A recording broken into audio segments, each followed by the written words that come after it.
Welcome to the next riff in our blues riff collection.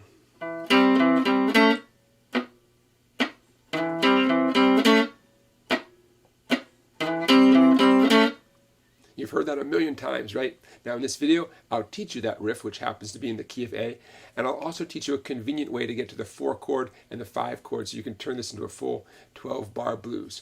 Check it out. So here's a close-up view of both of my hands for this riff. My picking hand is going to be doing all downstrokes. You can see the tab on the screen. What I really want to talk about is your fretting hand position. I'm doing a partial bar with my index across the 4 skinny strings there.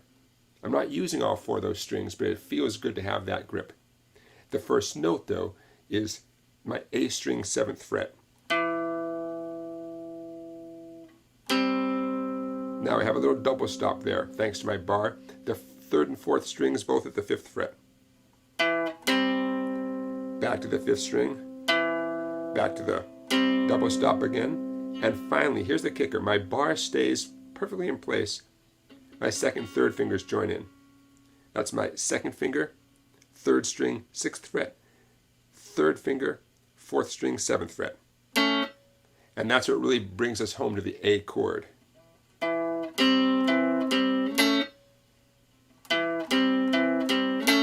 Little palm muting there at the end with this part of my hand right here to deaden the sound. Now your success here really depends on your ability to comfortably get that bar in place. Now you can't see my thumb because my thumb is directly opposite my index finger. It's over here, hello, but it's right around the curvy part in the back of the neck. Okay? Your ability to bar those four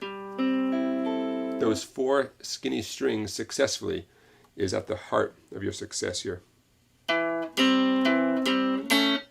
Notice that finger's not moving at all, right? This is going to take a little bit of practice. Now one thing that's worth mentioning is I do lift off my 3rd finger here when I'm done with it. So I play the note, 5th string, 7th fret. I lift the finger away, put it back, lift it away, and then give it its new place on the 3rd and 4th strings. I will caution you against really retracting that ring finger far away. You know, we don't really actually want to move it that much, simply lifting it off the string.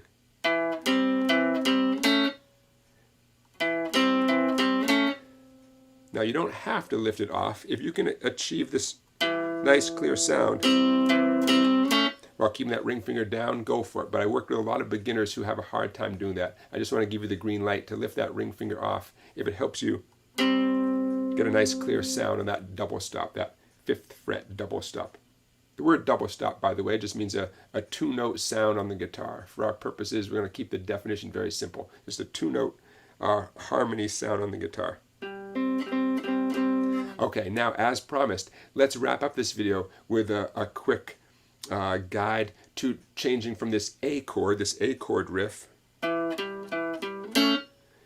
going on to the 4 chord, which would be a D or D7, and onto the 5 chord, which would be an E or E7. So here's how I would get to the D chord in a nice, comfortable way. I'm going to use the same first 4 strokes, and now the D chord is going to be reflected by a new double stop. That's my ring finger doing a bar. I'm putting most of my pressure on the 7th fret, 3rd and 4th strings.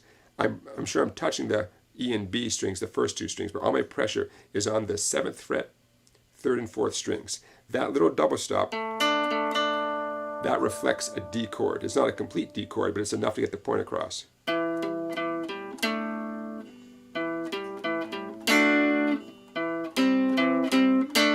it is right there. And of course, typical 12-bar blues, you have a 1 chord and a 4 chord and the 5 chord. Here comes the 5 chord. Watch this.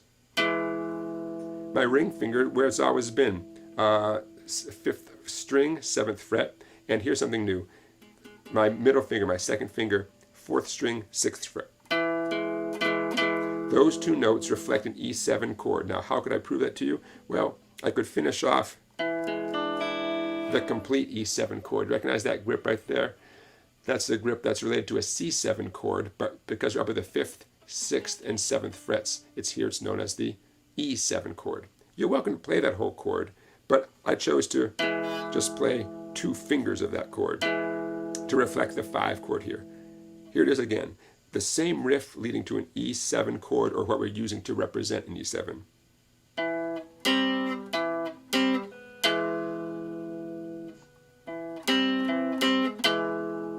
And if you want to go to the complete E7, in fact, you can even hit your open 6th string as part of that. I'll leave that up to you. A little more color, a fuller sound. Okay, so there you have some tips to getting to something to represent the 4 chord and the 5 chord. At the beginning of the video, you might have noticed, getting back to the main riff here, sometimes I'll slide into that first ring finger note 7 on the 5th string. Gives a nice little flavor to it. I didn't want to leave out that one little embellishment. All right, there you go. Thanks for watching this blues riff video. I hope you enjoyed it. Don't forget to check out my website, www.song-bike.com, for lots of videos you can't find anywhere else.